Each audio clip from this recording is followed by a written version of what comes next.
नमस्कार, आप देख रहे हैं द न्यूज। आपके साथ मैं सृष्टि मिश्रा। पश्चिम बंगाल को लेकर ममता बनर्जी बिफर पड़ी हैं और बता दें आपको, सुकांत मजूमदार ने पीएम मोदी से मिलकर यह प्रस्ताव रखा कि कहीं ना कहीं उत्तर बंगाल को नॉर्थ ईस्ट यानी उत्तर पूर्व में शामिल किया जाना चाहिए।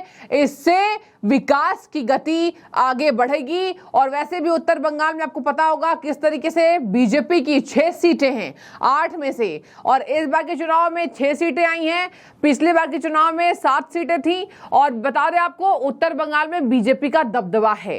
तो बीजेपी चाहती है कि चलिए पूरे बंगाल में तो नहीं, कम से कम कुछ ऐसे बंगाल के क्षेत्र ऐसे हैं, जिले ऐसे हैं जहां बीजेपी का वर्चस्व है, तो क्यों ना वहां की जनता के लिए ऐसे सामाजिक मुद्दे हम उठाएं जो वो जनता लंबे समय से मांग कर रही है। बता दें आपको, उत्तर बंगाल की जनता ये मांग कर रही थी और इसी पर सुकांत मजूमदार, बीजेपी के दिग्गज नेता और पश्चिम बंगाल में अध्यक्ष, उन्होंने ये राग छेड़ दी है कि उत्तर बंगाल को नॉर्थ ईस्ट यानी उत्तर पूर्व में शामिल किया जाना चाहिए। आप सुनिए जरा क्या कह रहे हैं सुकांत मजूमदार और तमाम बीजेपी के लीडर्स इन बात को लेकर, और किस तरीके से नॉर्थ बंगाल को शामिल किए जाने पर भड़क उठी है टीएमसी पार्टी। और देखिए यहाँ पर कुणाल घोष, यहाँ टीएमसी के प्रवक्ता, वो कह रहे हैं स्मेल आ रही है, बदबू आ रही है। भाजपा के हार जाने से ये पश्चिम बंगाल को विभाजित करने की बहुत तेज स्मेल आ रही है और पश्चिम बंगाल में भाजपा का वर्चस्व गिरते जा रहा है।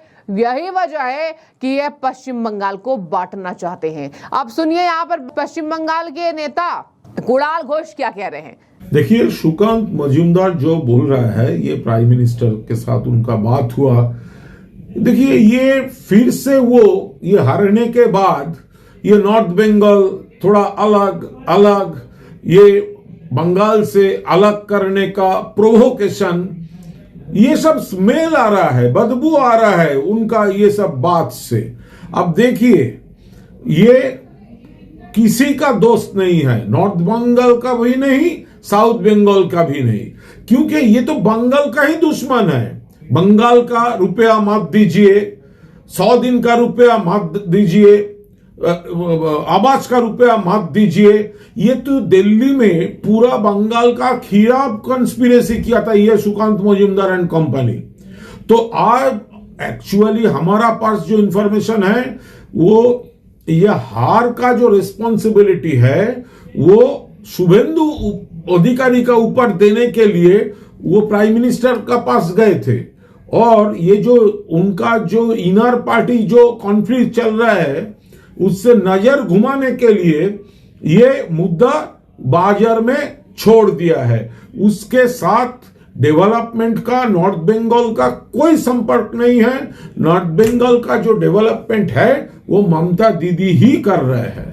तो सुना आपने, कुणाल घोष ने साफ कह दिया है कि बीजेपी अंदर से जानती कि वो जीत नहीं पाएगी, तो पश्चिम बंगाल को बांटना चाहती है। वहीं पर बीजेपी के तमाम नेता भी इस पर प्रतिक्रिया दे रहे हैं और नेताओं का यही कहना है कि हम इसी वजह से ये प्रस्ताव रख रहे हैं।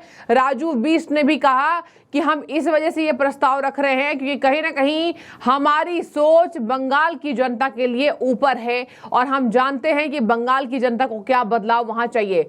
पश्चिम बंगाल की मुख्यमंत्री ने कहा है, टुकड़े टुकड़े तो मैं शब्द यूज नहीं करूंगी, टुकड़े टुकड़े दल में यूज करूंगी क्योंकि ये असंवैधानिक शब्द है। बीजेपी बंगाल को बांटना चाहती है, बीजेपी बंगाल को लेकर षड्यंत्र कर रही है। और पश्चिम बंगाल की मुख्यमंत्री ममता बनर्जी ने आज दिल्ली में होने वाले नीति आयोग की बैठक से कर दिया किनारा और कहा, बीजेपी के नेताओं को, मुख्यमंत्रियों को 15 मिनट बोलने दिया जा रहा था। मैं भी मुख्यमंत्री हूं, मुझे केवल 5 मिनट का समय भी ठीक से नहीं दिया और मेरी बातों को ये नहीं सुन रहे थे। यही वजह है कि मैं बॉयकॉट करके आ गई इस बैठक को। अब दर्शकों, लगातार आप देख रहे होंगे कि पश्चिम बंगाल की मुख्यमंत्री ही नहीं, नीति आयोग की बैठक से तमाम विपक्ष ने बॉयकॉट किया और ये कहा कि बजट से हम नाखुश हैं।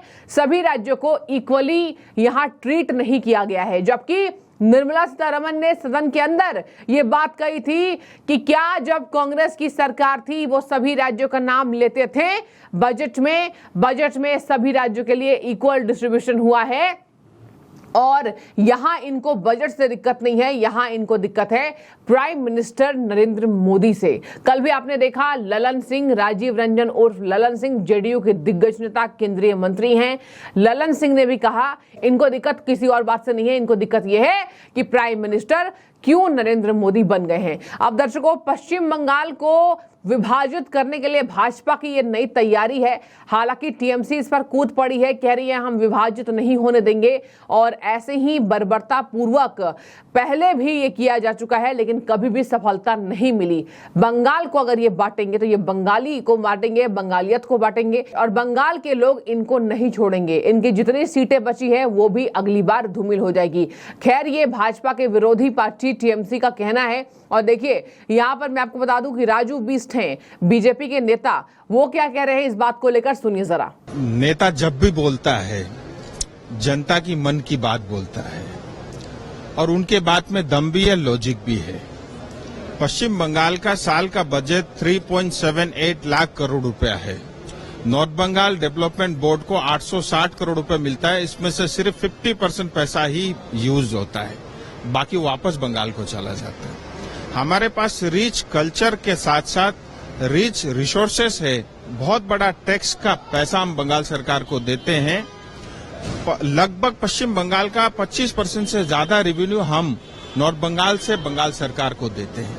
लेकिन जिसकी भी सत्ता रही कलकत्ता में, चाहे वो सीपीएम थी, चाहे आज वो टीएमसी है, सिर्फ और सिर्फ हमें ठगने का, हमें लूटने का, और हमें दूसरे दर्जे का नागरिक की तरह हमारे साथ ट्रीटमेंट जो हुआ है, इसलिए ये जन भावनाएं, और हम नेता होने के नाते जन भावनाओं का हम कदर करते हैं। मैं बिल्कुल, उनके बयान में कुछ भी गलत नहीं है, और मैं एक स्टेप और आगे जाकर के बोलता हूं, विशेष करके दार्जिलिंग तराई डूवर्स के लिए भारतीय जनता पार्टी ने, हमारी सरकार ने ये कहा था कि हम स्थायी राजनीतिक समाधान करेंगे।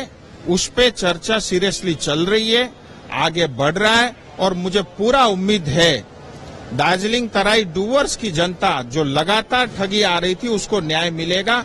और भारत के संविधान ऐसा व्यापक संविधान है, देश के कोने में कोई भी समस्या हो, चाहे छोटी हो चाहे बड़ी हो, उसका सारा समाधान उसके अंदर में है। भारत के संविधान के अंतर्गत हमें न्याय मिलेगा, ये तय है। राजू बिस्ट ने साफ कह दिया है कि हमें कैसे ट्रीट किया गया, पश्चिम बंगाल में बीजेपी के नेताओं को कैसे ट्रीट किया गया है वो छोड़िए। आपने देखा होगा भी पश्चिम बंगाल में गजब की गहमागहमी, राज्य में चुनाव क्या नहीं हुए, यहां पर लोकसभा चुनाव के बाद ऐसा माहौल देखने को मिला। पश्चिम बंगाल में बर्बरता पूर्वक पिटाई, टीएमसी की गुंडागर्दी बीजेपी के नेताओं के साथ, बीजेपी के समर्थक के साथ आपने देखा होगा। और पश्चिम बंगाल में बीजेपी इस बात से खिन्न है, इस बात से खफा है कि टीएमसी का जो यहां व्यवहार है बीजेपी के समर्थकों के लिए वो बिल्कुल अलग है। और यही वजह है कि अगर हम अलग टीएमसी को ये बात का संदेश देंगे कि कहीं ना कहीं पश्चिम बंगाल को विभाजन की स्थिति में लाकर अगर हम इस प्रस्ताव को रखेंगे तो कहीं ना कहीं टीएमसी इससे बौखलाएगी। और देखिए, यहां सुकांत मजूमदार ने कहा है कि मैंने ये प्रस्ताव रख दिया है, अब ये प्राइम मिनिस्टर नरेंद्र मोदी के ऊपर डिपेंडेंट है कि आखिर वो इस प्रस्ताव को किस तरीके से देख रहे हैं। दर्शकों, आपको बता दें कि पश्चिम बंगाल के मुद्दे पर ममता बनर्जी आज बोल रही थी। उनका कहना यह है कि मुझे नीति आयोग की बैठक में तवज्जो नहीं दिया गया, मुझे माइक मेरी बंद कर दी गई, मुझे अपनी पूरी बात नहीं रखने दी गई। क्या राज्यों के मुद्दे को रखना गलत है? यह मेरा और पश्चिम बंगाल की जनता का अपमान है। तो देखिए, ये दिखाने की कोशिश तो कर रही है। और ममता बनर्जी को आपको पता होगा कैसे ममता बनर्जी की हमेशा ही यहाँ पर बोल जो है वो विरोधी ही रहती है। यहाँ अगर नरेंद्र मोदी की बात हो जाए, और साफ तौर पर यहाँ नीति आयोग की बैठकों से कई मुख्यमंत्रियों ने किनारा कर दिया। बता दें आपको, बहिष्कार करने वाले नेताओं में सुनिए, केवल ममता ही नहीं, तमिलनाडु के सीएम एम के स्टालिन, केरल के मुख्यमंत्री पिनराई विजयन के साथ आम आदमी पार्टी की अगुवाई वाली पंजाब और दिल्ली सरकार शामिल है। इसके अलावा कर्नाटक के सीएम सिद्धारमैया, हिमाचल प्रदेश के सीएम सुखविंदर सिंह सुक्खू और तेलंगाना के सीएम रेवंत रेड्डी ने भी बैठक में शामिल न होने का फैसला किया है। अब ममता बनर्जी अभी पश्चिम बंगाल में विभाजन से बौखलाई हैं। हालांकि इसमें ऐसा नहीं है कि अभी बीजेपी ने ये राख छोड़ी तो तुरंत होने जा रही है। पहले ये प्रस्ताव रखा गया है सुकांत मजूमदार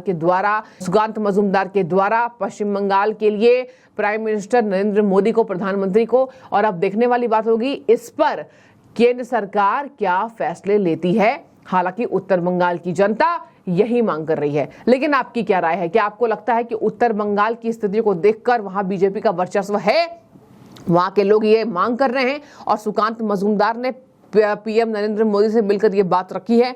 लेकिन इसी बाबत बंगाल की जो तस्वीरें आती है उससे आप क्या राय रखते हैं? क्या आपको भी लगता है कि बंगाल की स्थिति वाकई दिनों दिन धराशायी होती जा रही है? मुख्यमंत्री वहां लगाम नहीं लगा पा रही है घुसपैठियों पर, और यही वजह है कि राज्य में अराजकता बढ़ती जा रही है, दंगा बढ़ता जा रहा है और दंगे के साथ साथ वहां गुंडागर्दी भी तेजी से बढ़ती जा रही है। तो क्या आपको भी लगता है कि पश्चिम बंगाल का विभाजन सही है या गलत है? जरूर कमेंट के जरिए हमें बताइएगा। शुक्रिया।